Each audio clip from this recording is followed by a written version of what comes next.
Hello बच्चों, आज हम प्रश्नावली 16.4 के बारे में पढ़ेंगे। ये भी बहुत ही इंपॉर्टेंट प्रश्नावली है।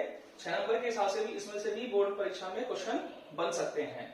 ठीक है, तो ध्यान दीजिए, किसी यादृच्छिक प्रयोग के सभी संभव परिणामों के समुच्चय को प्रतिदर समष्टि कहते हैं। देखिए, हम पहले भी पढ़ चुके हैं कि कोई यादृच्छिक प्रयोग किया जाता है तो उसके सभी संभव परिणामों को हम क्या बोलते हैं? प्रतिदर समष्टि बोलते हैं। तो इस बात को हम देखिए छोटे से एग्जांपल से समझते हैं कि एक सिक्के को 3 बार उछालते हैं। एक सिक्के को 3 बार उछालते हैं, हम ये प्रयोग कर रहे हैं। ठीक है, अब प्रतिदर इसके सभी संभव परिणाम क्या बन सकते हैं एक सिक्के को 3 बार उछालने पर?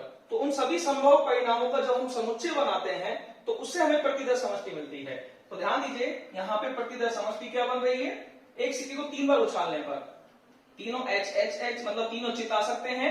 H H T, H T H, T T H मतलब 2 चित 1 पट की स्थिति है। ये तीनों पट आ सकते हैं। टी टी टी 2 पट 1 चित, T T H, T H T और एच टी टी। तो कुल संभावित ये 8 परिणाम बन रहे हैं। इनके अलावा हमारे पास और कोई परिणाम नहीं बन सकते हैं, इसलिए प्रतिदर समष्टि ये यहाँ पर हमारे पास ये बनती है। तो इसलिए हम बोल रहे थे किसी यादृच्छिक प्रयोग के सभी संभव परिणामों के समुच्चय को ये हम क्या बोलते हैं? प्रतिदर समष्टि बोलते हैं। ठीक है, अब हम अपने मेन टॉपिक पर आते हैं। हमारा मेन टॉपिक है यादृच्छिक चर। यादृच्छिक चर के बारे में पढ़ेंगे हम इस प्रश्नावली में।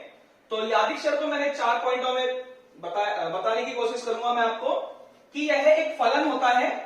यादृच्छिक चर एक फलन होता है। तो देखिए, फलन के बारे में हम 11वीं क्लास की दूसरी प्रश्नावली में बहुत अच्छे से पढ़ के आए कि फलन एक नियम होता है। फलन एक किसी नियम के थ्रू बनता है और फलन के अंदर प्रांत होता है और सहप्रांत होता है।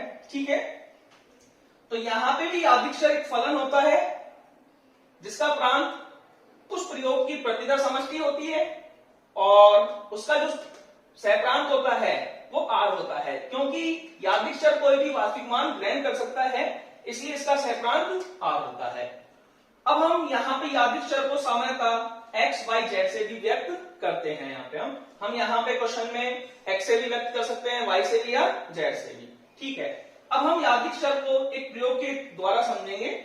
तो देखिए, यहाँ पे हम एक एग्जांपल लेके चल रहे हैं।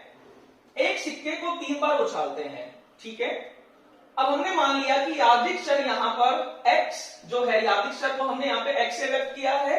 मान लीजिए यहाँ पे यादृच्छिक चर x चितों की संख्या को व्यक्त करता है। देखिए, मैंने आपको ऊपर बताया था कि यादृच्छिक चर एक फलन होता है और फलन एक नियम से बनता है। तो हमने माना यादृच्छिक चर x चितों की संख्या को व्यक्त करता है। तो ध्यान दीजिए, यहाँ पे जो ये x बन रहा है वो चितों की संख्या से बन रहा है। ठीक है, तो ये एक नियम है, इसलिए x एक फलन है। तो एक सिक्के को 3 बार उछालने पर यादृच्छिक चर x चितों की संख्या को व्यक्त करता है। हम ये एग्जांपल लेके चलते हैं। ठीक है, तो सबसे पहले हम प्रतिदर समष्टि बनाते हैं। तो हमारी यहाँ पे प्रश्नानुसार प्रतिदर समष्टि बनी s बराबर एक सिक्के को 3 बार उछालने पर 2 की घात 3 बराबर 8 परिणाम बनते हैं। 2 की घात 3 बराबर 8। तो देखिए, इस तरह से ये 8 परिणाम बने आपके सामने। अब ध्यान दीजिए, हमने यादृच्छिक चर के बारे में पढ़ा था कि वह एक फलन होता है और उसका प्रांत प्रतिदर समष्टि होता है।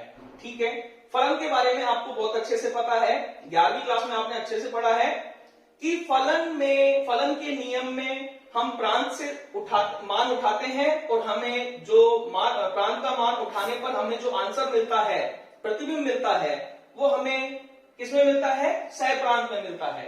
ठीक है, ये फलन की स्थिति होती है। तो ऐसे ही हमें पता है कि यहाँ प्रतिदर समष्टि इस यादृच्छिक चर का प्रांत है। तो हम x के मान यहां से उठाएंगे और इनके मान हमें किसमें मिलेंगे? सहप्रांत में। तो देखिए, हमने यहाँ पे यादृच्छिक चर का मान लिया h h h। अब ध्यान दीजिए, यहाँ पे यादृच्छिक चर चितों की संख्या को व्यक्त कर रहा है। तो इसमें कितने चित आ रहे हैं? 3।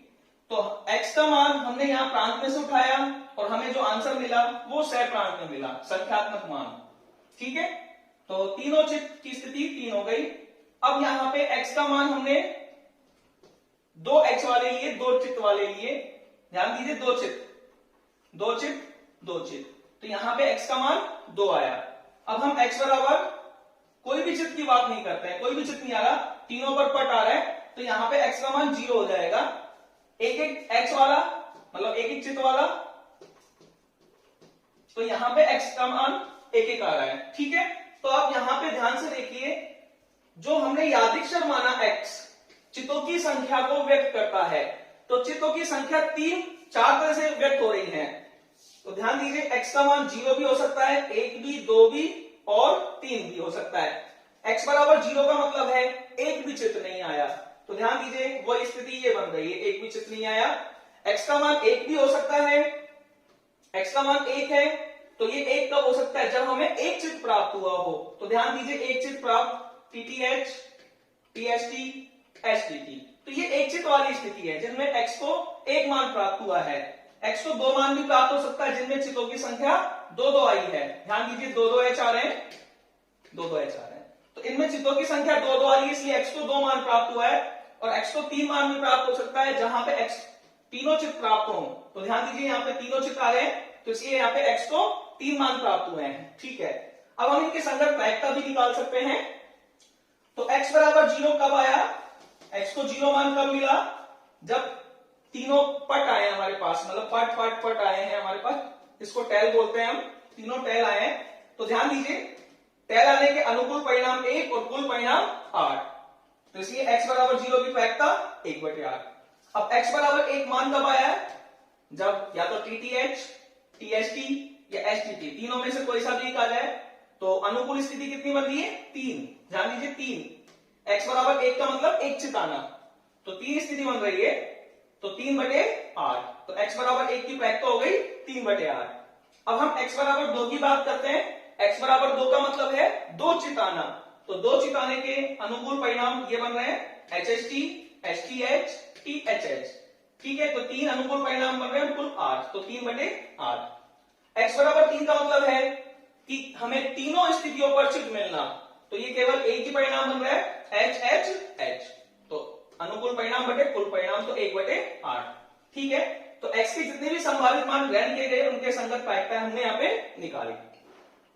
अब यादृच्छर 2 प्रकार के होते हैं, 2 प्रकार के। पहला होता है विविक्त यादृच्छर, कैसे, और दूसरा होता है संतत यादृच्छर। ठीक है, 2 प्रकार के होते हैं। विविक्त यादृच्छर पर ध्यान दीजिए, जो चर परिमित मान ग्रहण कर सकता है। परिमित का मतलब 2 मान ग्रहण कर लिया, 3 कर लिया, 10 कर लिया, 20 कर लिया, जिनको हम दिखा सकते हैं, परिमित मान ग्रहण कर सकते हैं।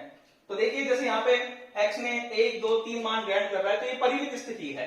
तो ऐसे चरों को हम क्या बोलते हैं, विविक्त यादृच्छर। एग्जाम्पल के तौर पर किसी कक्षा के विद्यार्थियों की संख्या, तो देखिए विद्यार्थियों की संख्या निश्चित और परिमित होती है। किसी कार्यालय में प्राप्त शिकायतों की संख्या, तो शिकायतों की संख्या भी परिमित रूप में ही हो सकती है। संतत यादृच्छर, दूसरा चर है हमारा संतत यादृच्छर, जो चर किसी निश्चित अंतराल के सभी मानों को ग्रहण करता हो, निश्चित अंतराल के। तो देखिए, जितने भी निश्चित अंतराल है वो वास्तविक संख्याओं से बने होते हैं, और हमें पता है कि 2 वास्तविक संख्याओं के मध्य भी अनंत संख्याएं होती हैं जिनको हम लिख नहीं सकते, दिखा नहीं सकते हैं। तो देखिए, ऐसे चर को हम संतत यादृच्छर बोलेंगे जो किसी अंतराल के मध्य स्थित सभी परिणामों को ग्रहण करता हो, सभी मानों को ग्रहण करता हो। तो हम यहाँ पे केवल विविक्त यादृच्छर की बात करेंगे, इस प्रश्नावली में केवल हम विविक्त यादृच्छर के बारे में ही पढ़ेंगे। ठीक है, नेक्स्ट हमारा पॉइंट है कि यादृच्छर का प्रायिकता बंटन। तो देखिए, एक नोट हो रहा है यहाँ पे, एक ही प्रतिदर समष्टि पर एक से अधिक यादृच्छरों को परिभाषित कर सकते हैं। देखिए, इस नोट के बारे में हम बात करते हैं, दोबारा से पढ़ते हैं। एक ही प्रतिदर समष्टि पर एक से अधिक यादृच्छरों को परिभाषित कर सकते हैं। तो देखिए, हमने यहाँ पे एक प्रयोग किया जिसकी प्रतिदर समष्टि ये बनी हमारी, और हमने यहाँ पे यादृच्छर x चितों की संख्या को लिया। हम यहाँ पे दूसरा भी यादृच्छर ले सकते हैं y, और उसका नियम हम दूसरा ले सकते हैं, मान लीजिए 2 पट आना, केवल 2 पट आना। हम तीसरा भी यादृच्छर ले सकते हैं कि 1 पट आना या 1 चित आना। तो इस तरह से हम एक ही प्रतिदर समष्टि में एक से अधिक यादृच्छरों का प्रयोग कर सकते हैं। तो कहने का मतलब है कि एक ही प्रतिदर समष्टि पर हम एक से अधिक यादृच्छरों का प्रयोग करके एक से अधिक प्रश्न बना सकते हैं। ठीक है, हमारा नेक्स्ट पॉइंट है यादृच्छर का प्रायिकता बंटन। तो ध्यान दीजिए, यादृच्छर का प्रायिकता बंटन ये क्या होता है, किसी यादृच्छर द्वारा ग्रहण मानों और उनके संगत प्रायिकताओं की सारणी।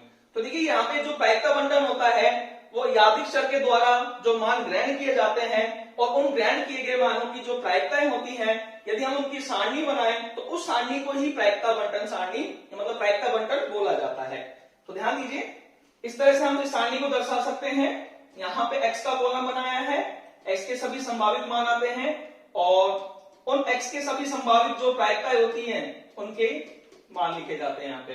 तो इस तरह से हम सभी संभावित मान और उनकी संगत प्रायिकताओं की जो सारणी बनाते हैं उसको ही हम प्रायिकता बंटन बोलते हैं। दूसरी बात, यहाँ पे जितनी भी सभी संभावित मानों की जो प्रायिकताएं आएंगी उन सभी प्रायिकताओं का योग 1 होना चाहिए। ध्यान दीजिए, सिग्मा का उपयोग किया हमने, सिग्मा i का मान 1 से लेकर n तक pxi बराबर 1। यहाँ पे हम x का मान 1 रख के चलते हैं तो हमें जितने भी संभावित मान दे रखे हैं उनकी सभी प्रायिकता का योग 1 मिल जाएगा। और दूसरी बात यह है कि ये सभी प्रायिकताएं 0 से बड़ी होनी चाहिए।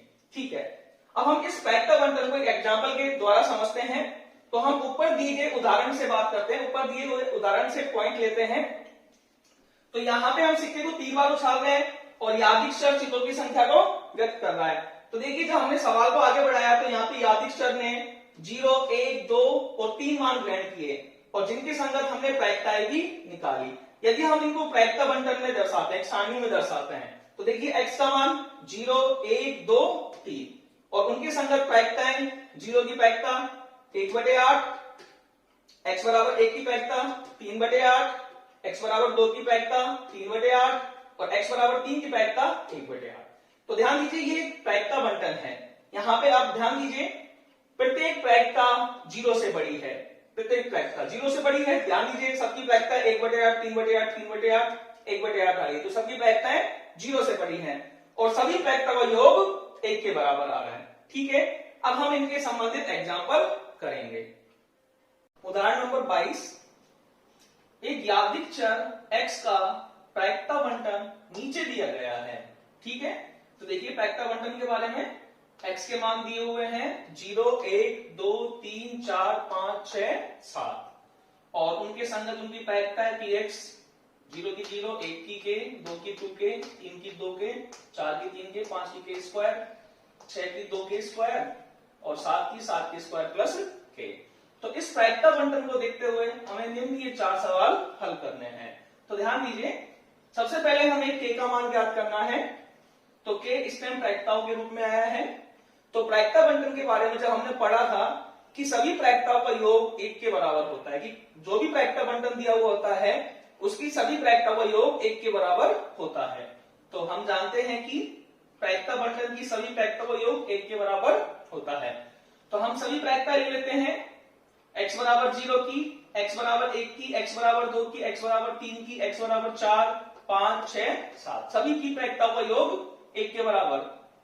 x बराबर 0 की प्रायिकता का मान रखा 0, 1 की प्रायिकता का मान k, इस तरह से 2k plus 3k plus k square plus 2k square plus 7k square plus k plus बराबर 1।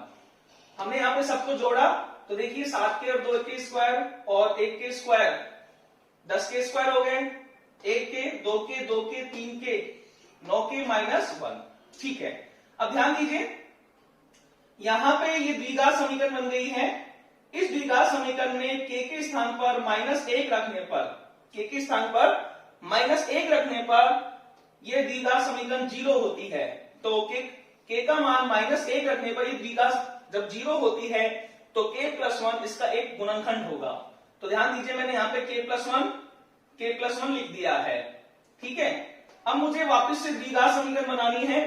या तो आप k + 1 का भाग इस द्विघात समीकरण में देंगे।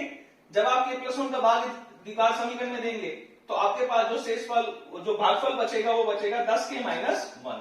तो इस तरह से द्विघात समीकरण के गुणनखंड ये हो गए। तो यहां से हमें k का मान मिला -1 और 1/10। अब चूंकि k एक प्रायिकता को प्रदर्शित कर रहा है तो k का मान हमेशा किससे बड़ा होगा, 0 या 0 से बड़ा होगा। तो इसलिए k का मान -1 नहीं हो सकता है, तो k का मान 1/10 होगा। ठीक है, तो अतः यहाँ पे k का मान 1/10 है। अब ध्यान दीजिए, दूसरा सवाल, k का मान 6 से छोटा है, सॉरी x का मान 6 से छोटा है, हमें x का मान 6 से छोटे की प्रायिकता निकालनी है। तो 6 से छोटे होने की प्रायिकता, 6 से छोटे होने वाले मान 0 है, 1 है, 2 है, 3 है, 4 है, 5 है। ठीक है, तो हमें इन सभी मानों का मान निकालने में, प्रायिकताओं का मान निकालने में काफी बड़ी कैलकुलेशन करनी पड़ेगी। तो इससे अच्छा है कि हम एक में से 6 की और 7 की प्रायिकता का मान घटा देते हैं। तो देखिए 1 माइनस px बराबर 6 प्लस px बराबर 7। तो 1 माइनस x बराबर 6 की प्रायिकता रखी और x बराबर 7 की प्रायिकता रखी। ठीक है, 1 माइनस 9 के स्क्वायर प्लस k का मान रखा 1/10, ऊपर से k का मान आ गया 1/10, k का मान रखा 1/10। कैलकुलेशन की, आंसर आया 81/100। तीसरा सवाल है, x का मान 6 के बराबर और 6 से बड़ा है। तो हम अधिकतम x का मान 7 तक है, तो 6 के बराबर और 6 से बड़ा, तो x का मान हम 6 लेंगे और 7 लेंगे। तो x का मान 6, प्रायिकता रखी 2 के स्क्वायर और 7 की रखी 7 के स्क्वायर प्लस k, जोड़ा 9 के स्क्वायर प्लस k, मान रखा k का मान 1/10, कैलकुलेशन की और आंसर आया 19/100। तो ध्यान दीजिए चौथा सवाल, यहां पे जो x है 0 और 5 के बीच में है, 0 से छोटा है और 5 से बड़ा, सॉरी 0 से बड़ा है और 5 से छोटा है। x का मान 0 और 5 के बीच में है, तो 0 और 5 के बीच में 1 2 3 4 होंगे, तो इसलिए x बराबर 1 प्लस x बराबर 2 प्लस x बराबर 3 प्लस x बराबर 4। तो x बराबर 1 की प्रायिकता k, x बराबर 2 की प्रायिकता 2k, x बराबर 3 की प्रायिकता 2k, x बराबर 4 की 3k और x बराबर 4k की 3k। तो सबको जोड़ा, आंसर आया 8k। अब k का मान रखा 1/10, तो आंसर आया 8/10 बराबर 4/5। उदाहरण नंबर 23, ताश के 52 पत्तों की एक भली भांति फेंटी गई गड्डी में से 3 पत्ते निकाले गए हैं। इक्कों की संख्या का प्रायिकता बंटन ज्ञात कीजिए।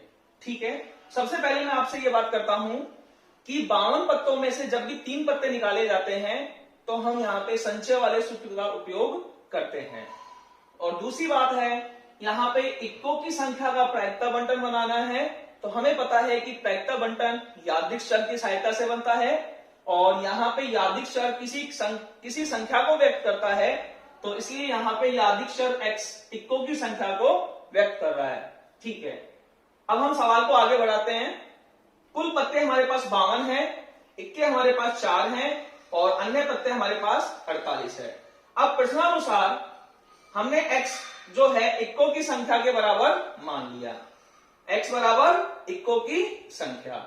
ठीक है, अब x के मान क्या हो सकते हैं, तो ध्यान दीजिए 52 में से जब हम 3 पत्ते निकाल रहे हैं तो ऐसा भी हो सकता है कि वो तीनों पत्ते इक्के हों, तो इसका मतलब हमें कितने इक्के मिले, 3, तो x का मान 3 हो जाएगा। मान लीजिए 52 में से हमने जब 3 पत्ते निकाले तो उसमें हमें 2 इक्के मिले, तो यहाँ पे 2 इक्के आए तो हमारे पास x का मान हो गया 2। इस तरह से यदि हमें तीनों पत्तों में इक्के नहीं मिले तो x का मान 0 हो जाएगा। तो x के मान 0, 1, 2 और 3 हो सकते हैं। अब हम इनकी बारी बारी से प्रायिकताएं निकालेंगे। तो ध्यान दीजिए x बराबर 0 की प्रायिकता निकाल रहे हैं, प्रायिकता ऑफ x बराबर 0। ठीक है, x बराबर 0 का मतलब है हमें कोई भी इक्का नहीं मिला है, p कोई इक्का नहीं। ठीक है, अब हम इस बात की प्रायिकता निकालते हैं। तो कुल परिणाम 52 में से हम 3 पत्ते चुन रहे हैं, तो 52C3, तो कुल परिणाम हुआ हमारे पास 52C3। ठीक है, अब हम अनुकूल परिणाम की बात करते हैं, तो हम अनुकूल परिणाम यहां पे किसका निकालेंगे, कोई इक्का नहीं, तो कोई इक्का नहीं के अनुकूल परिणाम 48 है, तो 48 में से 3 पत्ते चुनने की स्थिति 48C3 बटा में 52C3। ठीक है, तो ध्यान दीजिए इस C वाले फॉर्मूले को कैसे हल करते हैं, तो 48C3 को हमने हल किया, फैक्टोरियल 48 फैक्टोरियल 3 और फैक्टोरियल 48 में से 3 गए तो 45 बटा में फैक्टोरियल 52 फैक्टोरियल 3 और 52 में से 3 गए तो 49 इजिकल टू, अब ध्यान दीजिए फैक्टोरियल 3 से फैक्टोरियल 3 कैंसिल। अब हम 48 का प्रसार 45 तक करेंगे, तो 48 गुना 46 गुना 47, ठीक है, सॉरी 47 और ये 46 और आगे फैक्टोरियल 45 आएगा, बटा में फैक्टोरियल 45 और फैक्टोरियल 45 कैंसिल हो जाएगा। फिर हम 52 का प्रसार करते हैं 49 तक, तो 52, 51, 50, फिर आगे फैक्टोरियल 49 आएगा, 49 से 49 कैंसिल हो जाएगा। तो हम इस तरह से प्रसार कर सकते हैं, फिर कैलकुलेट करके हम आंसर लेके आ सकते हैं। तो ध्यान दीजिए, हम p x बराबर 1 की प्रायिकता निकाल रहे हैं। हम x बराबर 1 का मतलब है कि हमें केवल एक इक्का मिला है और बाकी दो अन्य पत्ते हैं, ठीक है। तो यहाँ पे कुल परिणाम तो 52C3 बनेंगे, क्योंकि हम टोटल 3 पत्ते चुन रहे हैं, ठीक है। अब दूसरी बात यहाँ पे ये है कि जब तक कार्य पूरा नहीं होता है गुना का निशान लगेगा, हर कार्य के बीच गुना का निशान लगेगा, ठीक है। तो ध्यान दीजिए, हम एक पत्ता इक्का निकाल रहे हैं और 2 पत्ते अन्य निकाल रहे हैं। तो 4 में से एक इक्का निकाला गया तो 4C1 गुना बाकी जो 2 पत्ते निकाले जा रहे हैं वो 48 में से निकलेंगे, क्योंकि वो अन्य पत्ते हैं। तो 48C2 बटा में 52C3। तो 4C1 का मान हो गया फैक्टोरियल 4, फैक्टोरियल 1 और 4 में से एक गया तो फैक्टोरियल 3, ठीक है। 48C2 का हो गया फैक्टोरियल 48, फैक्टोरियल 2 और 48 में से 2 गए तो फैक्टोरियल 46, ठीक है। अब यहां पे 52C3 का मान हम इस तरह से प्रसारित कर सकते हैं। तो यहां पे हम इस तरह से कैलकुलेशन करके इसका आंसर 1128 बटे में 55 25 निकाल सकते हैं। तो इस तरह से हम सी वाले सूत्र का उपयोग करते हैं और इस तरह से हम उनको प्रसारित करते हैं। आगे ध्यान दीजिए, x बराबर 2 की प्रायिकता। x बराबर 2 का मतलब है 2 इक्के निकले हैं और एक अन्य पत्ता निकला है। तो यहां पे कुल परिणाम भाई 52C3 बनेंगे। अब हमें 2 इक्के निकले हैं तो हमारे पास इक्के 4 हैं, तो ये 2 इक्के निकालने की प्रायिकता के अनुकूल परिणाम बनेंगे 4C2। अब चूंकि कार्य पूरा नहीं हुआ है, क्योंकि हमें टोटल 3 पत्ते निकालने हैं, तो 4C2 गुना अब जो शेष एक पत्ता निकलेगा वो 48 में से निकलेगा, क्योंकि ये अन्य पत्ता है, तो 48C1। अब हम इसको प्रसारित करके फिर आंसर निकालते हैं 72 बटा में 55 25। px बराबर 3, तो x बराबर 3 का मतलब है कि हमारे हाथ तीनों इक्के लगे हैं, ठीक है। तो अनुकूल परिणाम यहां पे बनेगा 4 इक्कों में से 3 इक्के निकालना, तो 4C3 बटा में 52C3। कैलकुलेशन की आंसर आया 1 बटा में 55 25। अतः प्रायिकता बंटन, प्रायिकता बंटन में आपको पता है 2 कॉलम बनते हैं, जिनमें x में एक कॉलम में तो x के सभी संभावित मान आते हैं और दूसरे में उन सभी संभावित मानों के संगत प्रायिकताएं आती हैं। तो x का मान 0 1 2 3 और px का मतलब इनके सभी संगत मानों की प्रायिकताएं। तो 0 की प्रायिकता, 1 की प्रायिकता, 2 की प्रायिकता और 3 की प्रायिकता।